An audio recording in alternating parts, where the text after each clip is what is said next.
Sorry చెప్పు నువ్వు అంటే, సరే మా ఆడోళ్ళని కూడా తిట్టారు కదా సార్, మా ఆడోళ్ళు తిట్టినారు, భారతం తిట్టినారు, వాళ్ళకి సారీ చెప్పమని చెప్పండి, బహిరంగ నేను కూడా సారీ చెప్తాను సార్ అని చెప్పాను. అయినా కానీ నేను మీడియా ముందుకు వచ్చాను కదా, నేను నా మాటల ద్వారా ఏదైనా బాధించబడితే సారీ కూడా చెప్పినా కదా.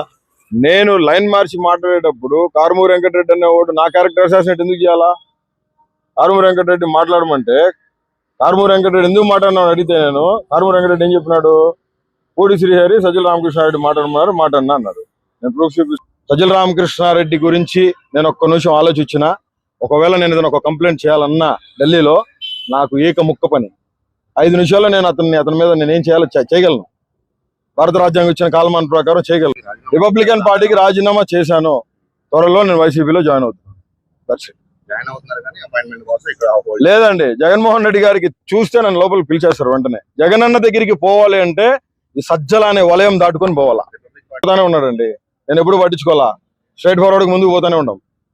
కారుమూరి వెంకటరెడ్డి ఎవడండి, నిన్నగాక మొన్న కళ్ళు చేసిన బచ్చాగాడు, వాడు నాకు రౌడీ షీట్ మాట్లాడతాడా? పార్టీకి మాకు సంబంధం అంటే నేనే చెప్తున్నా కదా, నేను పార్టీలో అఫీషియల్ గా జాయిన్ అయితే నేను ప్రెస్ మీట్ పెడతా కదా, నా గురించి క్యారెక్టర్ అసాసినేట్ చేయడం దేనికి అని. జగన్మోహన్ రెడ్డి గారి దృష్టి ఉందా, 9-10 కలవడా నా దాయేదువా, లేకపోతే ఎందుకు నీకు నాకేమైనా వైరం ఉందా? మన ఇద్దరం ఒకే పార్టీ కోసం పనిచేస్తున్నాం కదా. ఇప్పుడు నేను ఇన్ని బాధలు పడి బయటకు వచ్చిన తర్వాత మాట్లాడుకోదా బ్రదర్ అంటే, నాకు పార్టీ గైడ్ లైన్స్ ఉన్నాయని చెప్పండి. ఇందాక విన్నారు కదా, పూడి శ్రీహరి గారు సజ్జల రామకృష్ణారెడ్డి గారు నాకు చెప్పారు కాబట్టి నేను మాట్లాడుతున్నా, మీరు వెళ్ళి వాళ్ళని మాట్లాడుకోండి, వాళ్ళు మాట్లాడుతుంటే నేను ఆపేస్తాను. అంటే ఒక దళితుడి మీద కారుమూరి వెంకటరెడ్డికి కానీ సజ్జల రామకృష్ణారెడ్డి కానీ ఎందుకు ఇంత వివక్ష? నేనేం పాపం చేశాను?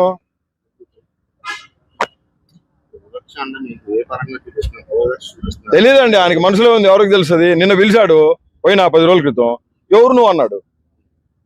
ఆయన దగ్గర ఉన్న సలామతో పిలిపించినాడు, పోయినా. వాళ్ళు పిలిస్తేనే పోయినా. అడ్వకేట్స్ గురించి అది మాట్లాడాలి, రామ్మ గుంటూరులో ఉన్న వాయిదాకి వచ్చినా పోయినా, మాట్లాడినా. నేను చెప్పాను, నేనేమన్నా తప్పు చేశానా? నేను కేంద్ర రాజకీయాల్లో ఉండొచ్చిన వ్యక్తినండి, 10 సంవత్సరాలు సెంట్రల్లో ఉండొచ్చినోని నేను. నాకు ఆయన పిలిచాడు, పిలిచి పోయా. ఇప్పుడు పిలిచినప్పుడు విష్ చేస్తాంగా, గుడ్ ఆఫ్టర్నూన్ అంటే చూసి ఎవరు మనం అన్నాడు.